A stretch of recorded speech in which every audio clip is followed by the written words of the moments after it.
Hello and welcome to the Raising Well-Nourished Kids podcast today. One question that I receive all of the time is about feeding my very sporty son. I share pictures of his lunchbox and some of the ginormous meals that he gets fed, during the week and before training and so forth. But I really wanted to get someone on the podcast who is an expert in this area, and that person is Alethea Mills. Thank you so much for joining us, Alethea. Pleasure. Thanks for inviting me on. Yeah, so tell us about yourself, your areas of expertise. I know you're a nutritionist, but yeah, just tell us about yourself and how you found yourself, specializing in this In the field. area. Yeah. Yeah. So for many years, I worked in hospitality and hotel management, but was very interested in health. And I ended up resolving a couple of my own health issues and improve some of my sports performance through nutrition, which got me interested in studying. So I went on to study my Bachelor of Health Science in Nutrition and Dietetics.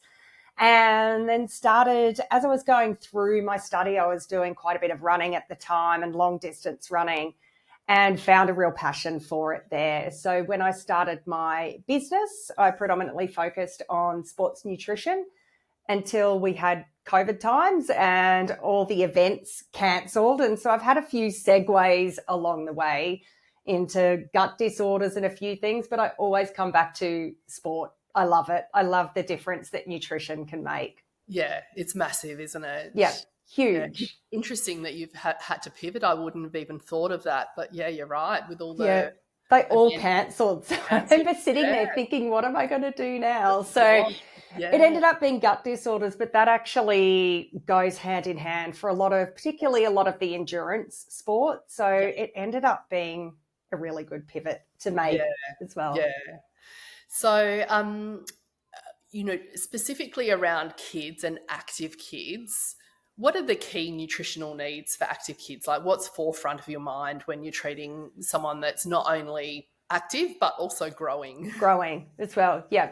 So look, with kids, it's same as adults where they need obviously our three major macronutrients, so our carbohydrates, protein and fat, and of course all the other micronutrients and vitamins and minerals. But when I'm thinking of kids and particularly active in sport, good quality carbohydrates is really at the forefront of my mind.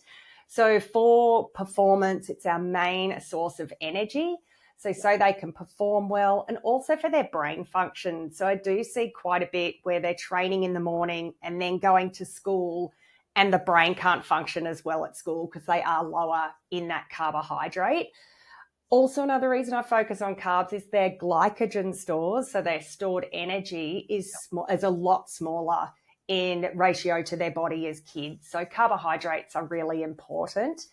And protein, super important when they're growing. So for muscle building, repairing of the tissues, and also incredibly important for bone building as well. Yeah. So they're my big macronutrients that I focus on. When we're looking at vitamins and minerals, bone building, really big. So calcium, magnesium, vitamin D are a really big focus, particularly for the active kids in there, to minimize any of those stress fractures that can occur. Iron is another nutrient I focus on a lot, particularly with a lot of the girls and menstruation and managing fatigue. So overall, same as adults, with variety is key, making sure we get a lot of different nutrients in there.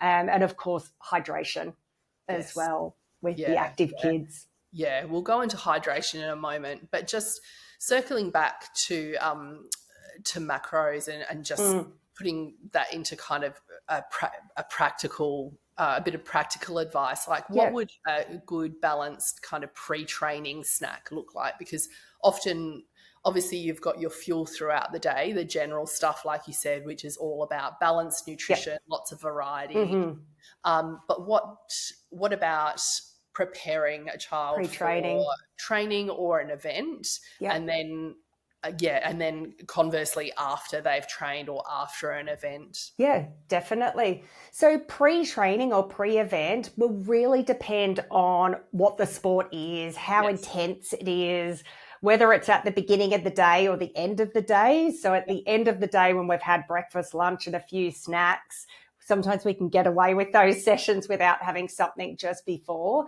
So all of that will depend. Given with the sessions, if they're under an hour, we can often get away without having something 100% focused on the sport. They will always benefit from having a little bit prior to replace those energy stores before they go.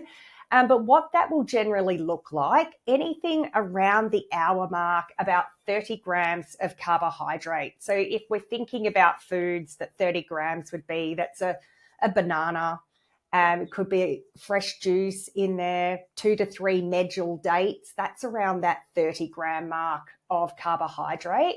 So that's really helpful to have. Anything over the 90-minute mark, you're looking at 30 to 60 grams of carbohydrate. And then given that the kids with their carbohydrates don't have those high glycogen stores, when they're doing those longer sessions or they've got swim meets that last all day or anything over 90 minutes, they may need that carbohydrate throughout the session as well. Yeah. A little bit of protein's helpful, but you want to avoid high fat and high fiber just before the training sessions, because that can increase the risk of gastrointestinal gut disorders, or we don't want any of those emergency stops off the field with that high fiber. So with that, so a snack prior, you could look at something like Greek yogurt and some berries with a little bit of honey would be a really great one to add in there, or some nice sourdough with a bit of banana and honey on there as well would be a good pre-training to get the carbohydrates in. I'm laughing to myself. I can remember when Jesse was doing surf lifesaving. Yeah. And he, those days are long. Like the carnival days are long. I think it was like states as well. It was like a big meet. Oh, huge. And we've gone through round after round of flags. Like, the full round of flags could go on for like an hour and a half or more, race after race after race. They just circulate them. Anyway, he got down to like final 2, which was amazing. But as he was walking back to the start, he looked at me and he was like, I need a poo, like really bad. No. Like, mate, there's nothing you can do. You have to either poo, they won't let you walk off the track. It's like, no matter what. You do it in your skins or you hold on. They're your choices. Oh, no. I can't remember what he'd eaten prior to that. It's a moment of panic. The amount of long distance runners I work with that have experienced that moment, and it's terrible. So that really brings me to obviously bio-individuality is really important. So I know for what feels really good, a lot of people for one person. What did your son eat before? And I'm like, but what he eats and what makes him feel good may not necessarily work with, your child. Absolutely. And what their gut is used to having. So a child that's used to having a whole food, high fiber diet will be able to handle more before a training. But if they're not, and you give them some fiber, that the wheels can fall off pretty quick. They could need a poo mid-event. And so obviously I know with Jesse, whenever we try anything new with his diet, or if there's, we're playing with, improving things for performance, we'll trial different things, but we'll obviously do that during training, not during an event. Definitely. So training with the gut, and it's something I often talk to a lot of the athletes about, is we have to train their gut as much as they need to train their muscles and their respiratory system. And trialing anything before a major event is an absolute no-no. It should all be well and truly tried and tested before the big game day. So, and what about post-training? So with post, biggest key I like to focus on there is making sure that food is getting in 30 to 60 minutes after the training session. Yes. So this is really important for a few different reasons. So training will spike our stress hormone cortisol. So when we have some carbohydrate post-session, that blunts that cortisol response. So it brings the body back into a regulated state a bit quicker. it also, the body is very insulin sensitive at that time. So it's going to utilize all of those carbohydrates and put them away into our glycogen stores. So we replace that energy store rapidly after that training window. Super important if they're doing 2 training sessions in the day. So in the morning, we don't want to leave them for long periods after without having that fuel, or they will start to struggle in those later sessions in the day. And of course, protein again, because we really want to replace. So when we're exercising, we're getting micro tears in the muscles. We need those to repair. We also don't want the body to then utilize muscle for energy. So having that protein and carbohydrate post-session. Easy way to think about it, for a light training session, about 1/4 of a plate of carbohydrate, moderate session about 1/3. If it's a big, intense training session, 1/2 a plate for the carbohydrates is a good general guide to work with. Protein, we're looking at about 20 to 40 grams. So if we're looking something like a chicken breast, it's about 100 grams, 110 grams of chicken. Yeah. So, I mean, something... It comes down to goals as well, doesn't it? Absolutely. Like what your goals are as an athlete. I know, as you know, Jesse's involved in AFL. Yeah. And there's a fairly new recruit in the Suns who they needed him to be able to put on weight. Yep. And he, he's put on 15 kilos in quite a short period of time. He was saying, like, on his way home after training in the car, he literally eats a whole chicken in the car on the way home from training.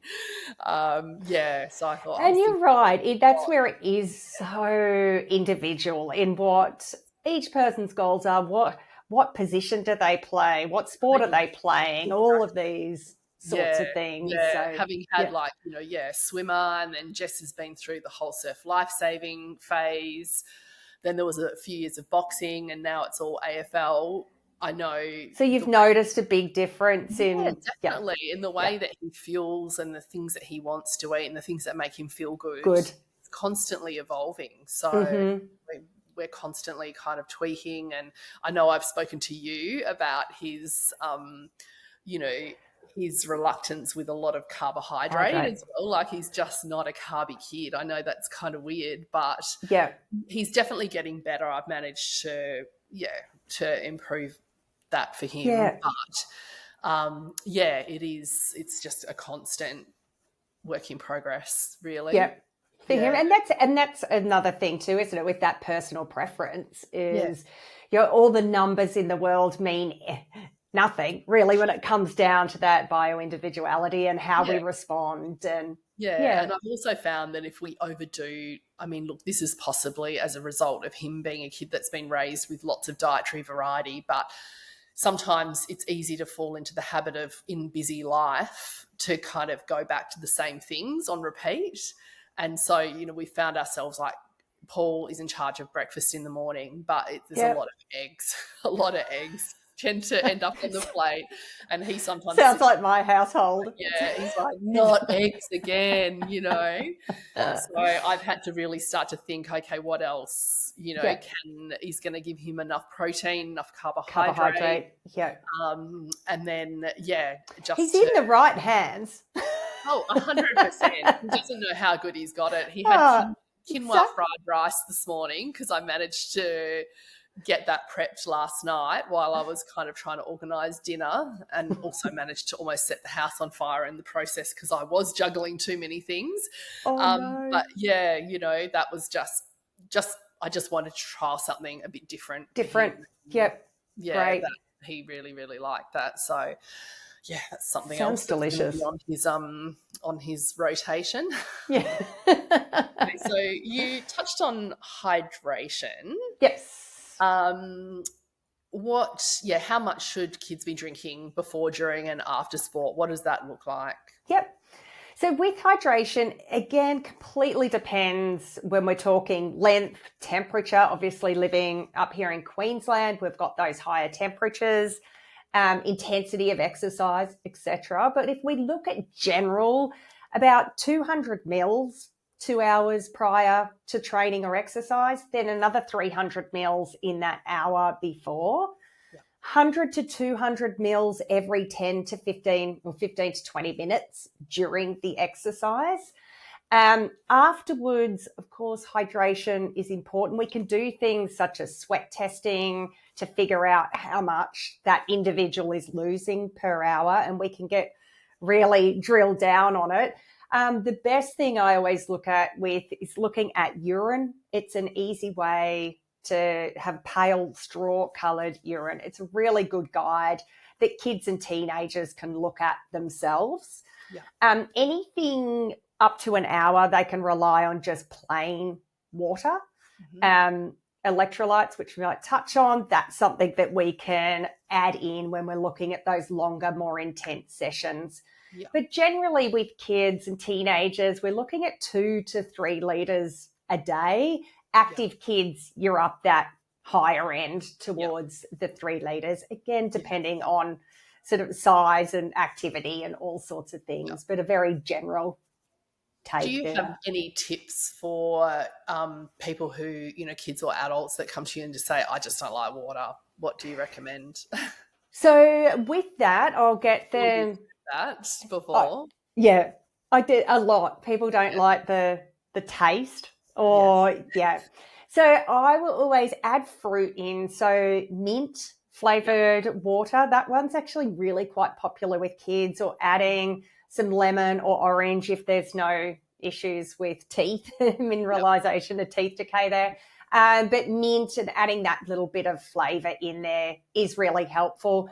Even adding a splash of that fruit juice. You don't generally want people drinking fruit juice all the time, but a little bit of that in the water to give it a bit of a flavour is quite helpful as well. What are your thoughts on coconut water?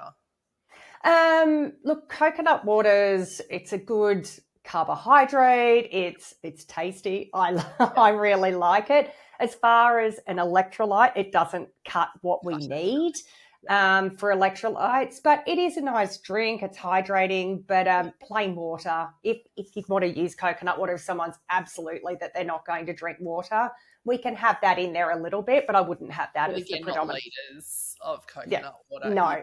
You'd get sick of it. I'm like you. I love a nice glass of it, but I couldn't drink more than that. No.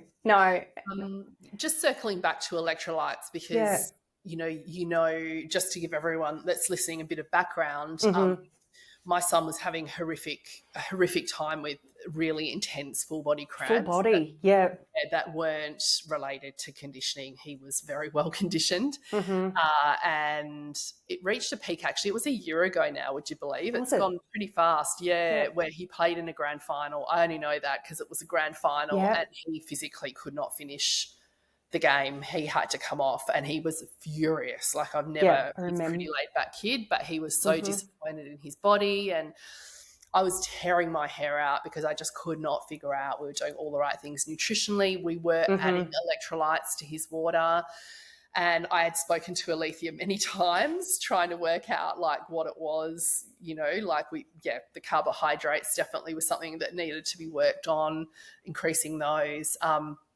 And Alethea recommended a sweat test.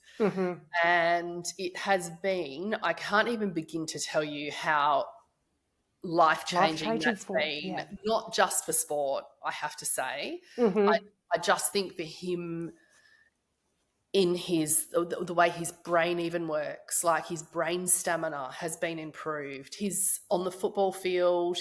Not only is he not cramping, he hasn't cramped. He's had little, he calls them, they're like twinges, like I think he calls them tickles or something, a few times. But to be honest with you, I think that probably is more conditioning, because he's had injury after injury. He literally has hardly played games this season because of broken arm and this and that. So I'm thinking that probably is more conditioning than anything. And that'll just sort itself out in time. Exactly. And it's the end of season, so it's like, well, there's no point in him hammering himself now. But he's got his grand final coming up. They've made the granny again next weekend, so I know. Oh, that's awesome. Yeah, but full body cramps. And as I said, by doing this sweat test, we actually found out that he loses like off the chart amounts of sodium. And it's funny because he used to often say, like, he'd say, look at my legs, and there'd be like salt crystals on his Yeah. legs. Like, they'd actually look like he'd been in really salty seawater. And not only was he losing a lot of sodium, but also a lot, like a volume of liquid. So Yeah.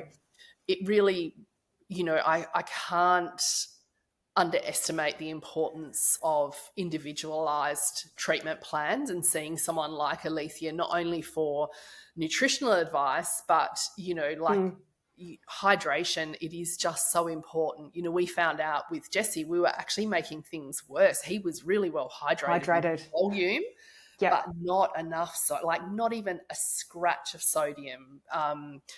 We weren't even addressing a tenth of his sodium needs. And I thought I was adding a lot of sodium into his diet and into his water, but not nearly enough. And then it's interesting because a friend of ours who's a triathlete, he's an adult, he had done the sodium test previously, and he actually lost a litre more fluid than Jesse. But not the sodium. Jesse lost thousands of milligrams of sodium. He lost like 200 milligrams. And it's genetic. I didn't realize that that's 100% genetic. The only variable, once you have the test done once, the only variable is the temperature outside, like the actual volume of sweat that you're sweating. So it's quite straightforward to know how much sodium needs to be replaced. And for Jesse now, like, he doesn't drink plain water on the field. He has to drink water with sodium in it, because plain water is a disaster for his body. It'll just deplete his sodium more and more. So sodium more and more. So, and like you say, once you know that information, then you've got it and you can work from there. Because I really genuinely felt for you and for him at that time, because it was just trying to figure out, he had everything right. And so it was just a real source of frustration. Yeah, it really was. And, he was going through like bottles of pickle juice, and, again, that only did so much because the root cause of the problem actually wasn't addressed. So, he still carries the pickle juice in his bag, but I don't think he's had one this whole year. But as I said, look, he hasn't played a lot of games. But I can still see the games that he has played, his decision-making, just sharper. Everything about his game has improved. And I know, like, he's just a different person. He doesn't come off completely flawed by the game. He recovers quickly. And given the game too, he needs to be sharp. His decision-making needs to be rapid. And like, he's got all the athletic ability, but he's making some crazy silly decisions out on the field. And that has, as I said, definitely improved. As I said, I knew my doorbell would go while I was talking. We'll just ignore that. Just give it a minute to finish.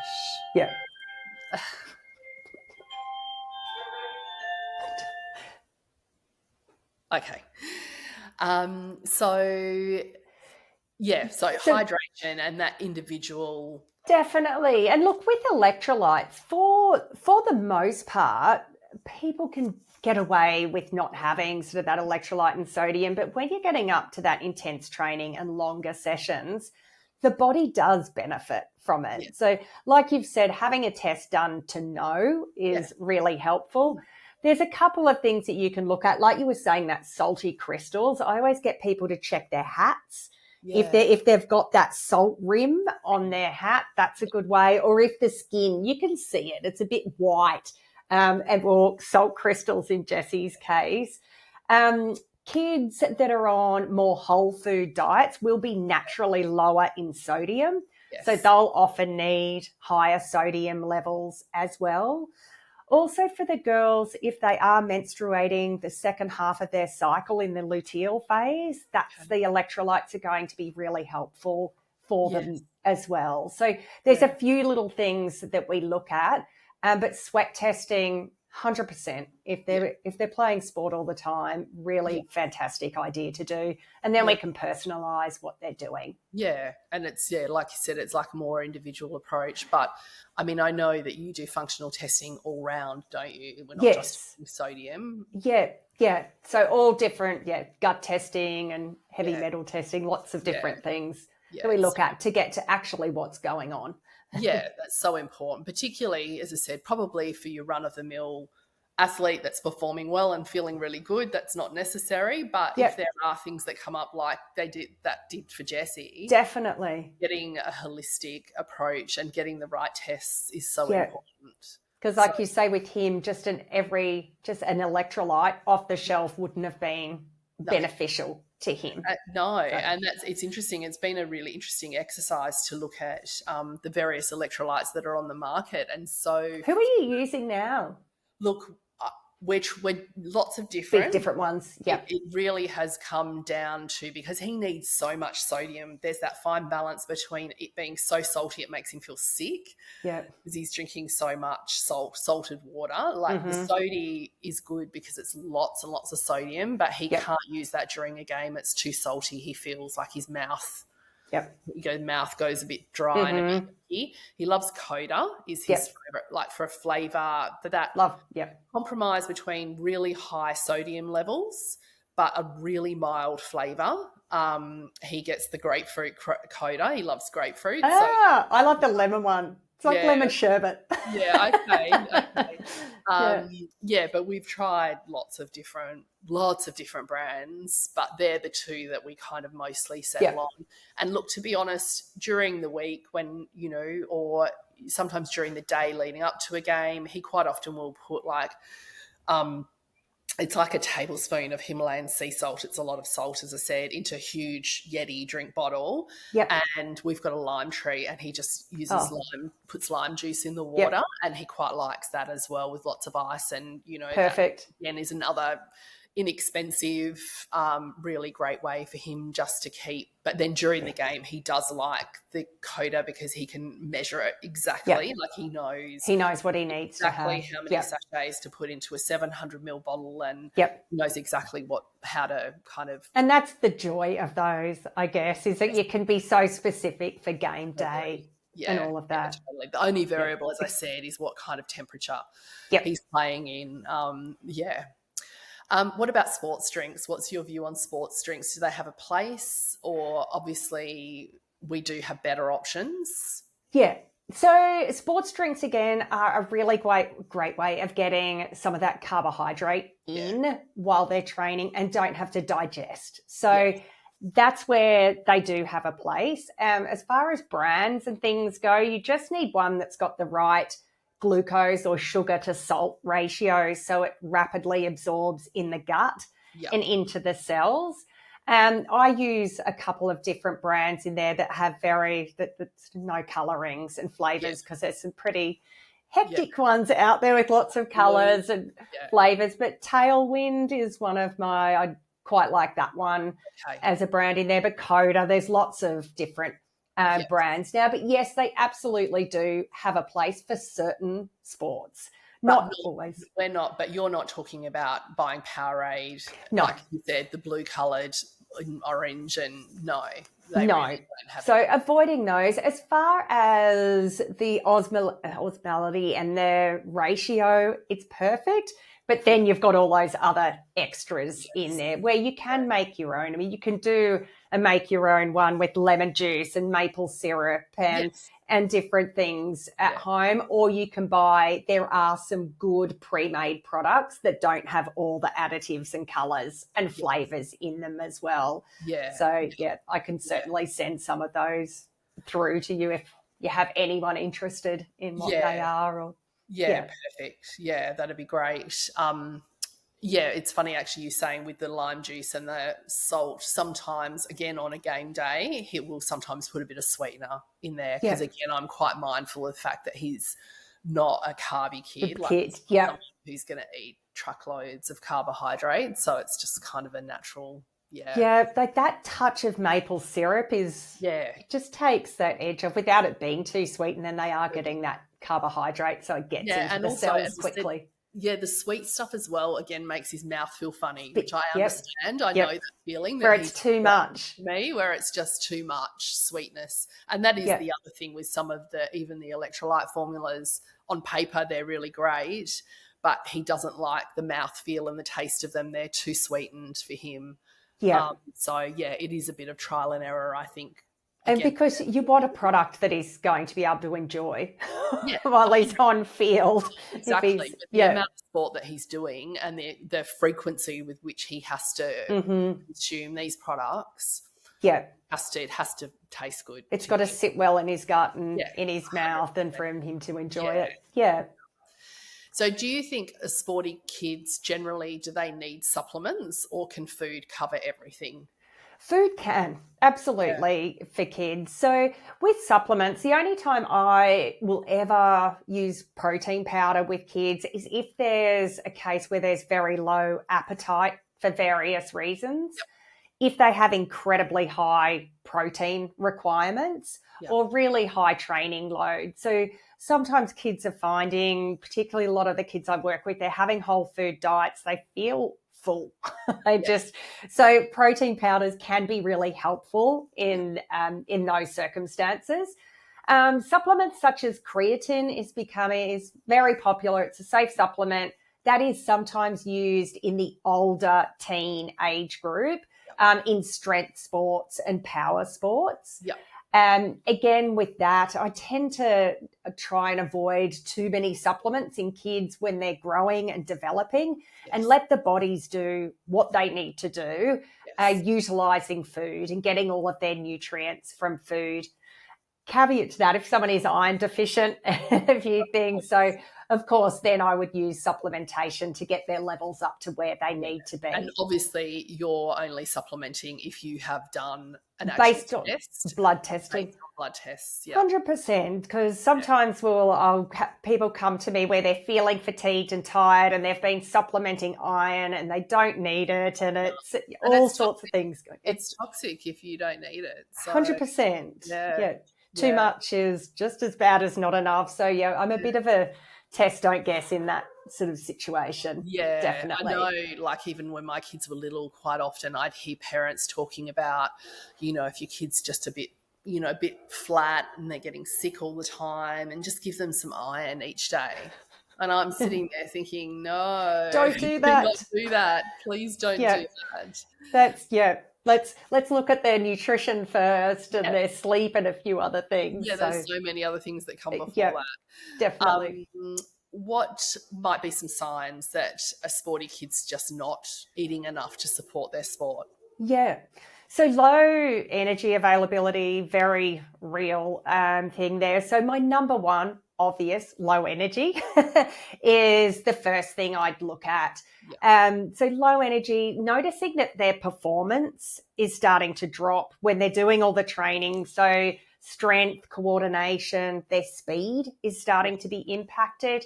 Frequent injuries or stress fractures, something to really look at. Frequent illness, menstrual cycle if they've had it and then it's disappeared.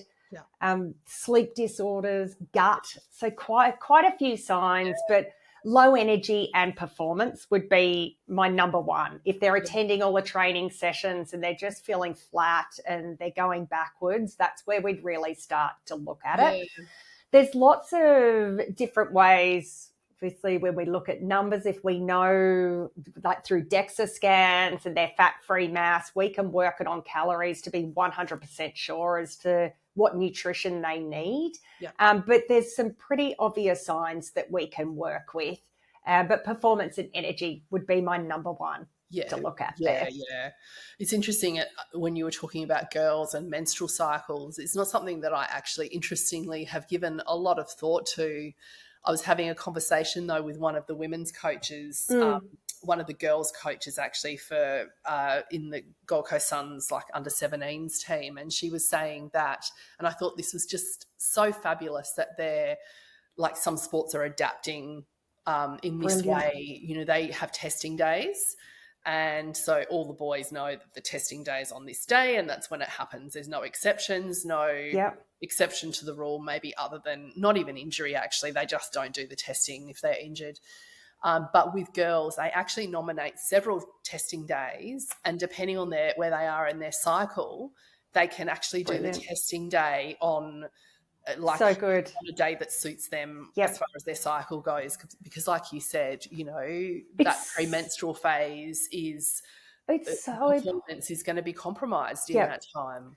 Like even when we look at that sort of last 2 weeks, our luteal phase, so we're insulin resistant at that stage. So the girls will need more carbohydrate in that period as opposed to the first 2 weeks of their cycle. And things like electrolytes, they'll need more in the luteal phase and all of these. So it's just fantastic that sport is starting to look. Is starting to adapt. Yeah, I thought it was great as well, because they've obviously recognised that girls who they can test the same girl in the two stages of their menstrual cycle, and their performance variation was like, it was, you know, clinical data that they can see that this is the same person, you know, doing the same test, and the results are quite different, and it did all come down to their menstrual cycle. So because it wasn't even until in the 90s that women had to be used in studies for sports nutrition. And so it's just, and so it's so fantastic that that's all starting to happen now. And I mean, as women, we've seen it and experienced it over time and thought, oh, I could do so much more last week. I wonder why, that kind of thing. So, it's brilliant. So good. I think young girls probably don't have that same wisdom that older ladies like us would have, because definitely not. We know our bodies enough to know the difference in the two phases of our cycle. And lastly, is there a story or something that you can tell us about an athlete that, like, just a scenario, an athlete where you've improved their performance with working with you? Yeah, definitely. So 2 really always stand out to me. One was a young girl's iron deficiency that had gone on for quite some time, and a bit of low energy availability as well. So she was one of these ones when I'm talking about going to all the sessions, all her training was in there, she was going great, and then it all just started to plateau and then go downhill. And mentally it was affecting her because she was doing everything right. Her mum had her diet right. It was all going on, and her times were getting slower and slower and slower. We sorted out her iron deficiency, which had to do with a bit of absorption at the gut level. We got her iron right, and then within 3 months she was back to her times, and she went to nationals, and it was just awesome. She did really well. So that was a real standout. The other one was he was a 13-year-old boy, and his performance improved, which was awesome. That was with just diet alone. But what we noticed was his marks at school, which was a complete byproduct and not what we were focusing on at all. But his concentration at school, he was excited about going to school, and all of that changed. So his whole well-being, really. So our focus was on getting him faster. And that did happen, but then all of this was on the side. So that, for me, was probably a really big standout. Just his quality of life and his school and everything improved. So I just look at that and have the power of nutrition and what it can do. So, they'd be my 2 big standouts. Yeah, absolutely. And that's, I mean, as a practitioner, you always, like, it's never one thing, is it? The person will come to you with one thing, but often it's many, many things that improve as a result. And they're the ones that surprise people, I think. They're so focused on that one goal that these other things happen. They're like, oh. As I said, even with Jesse and his sodium levels, the thing that I, have really noticed is not just that the cramps have stopped, is, as I said, his decision making is sharper, faster, and now I know, because I've just done such a deep dive into sodium, it's something we've been told is bad for us and not important, but it is just so essential, isn't it, for life? 100%. And it's interesting you say that, talking about with that decision making. A lot of the runners and endurance runners I work with find that they can't make the decisions on the trails later in the race. And so it's when they'll often injure and trip over and these sorts of things, get their sodium and electrolytes right, and they're sharp. And they can do that right to the end of these 12, 14-hour races, and they're still on. So, I love hearing that. It's great. Just even when I hear the word 12 or 14-hour race, my brain can't even comprehend. Just no. No, absolutely not. No. Yeah, I'm fast over a short distance. Other than that, I walk. I'm not even fast over a short distance anymore. That was days well gone by. Thank you so much for coming on the podcast today. Oh, pleasure. It's been lovely chatting with you. Yeah, really appreciate it. And we're going to pop some links for you to connect with Alethea if you are sporty yourself or you have sporty kids. She's an absolute jet. As I said, she has helped me get to the cause of Jessie's pesky cramps. And yeah, as I said, it just, I'm a believer in what we do in nutrition, and it just has been mind-blowing to me what a difference, as I said, that one small tweak has made to him. So yeah, thank you. And yeah, we'll pop contact details below. Perfect. Yeah, happy to help. Thank you so much. It's been such a pleasure. Yeah, see you, Alethea. Okay, bye.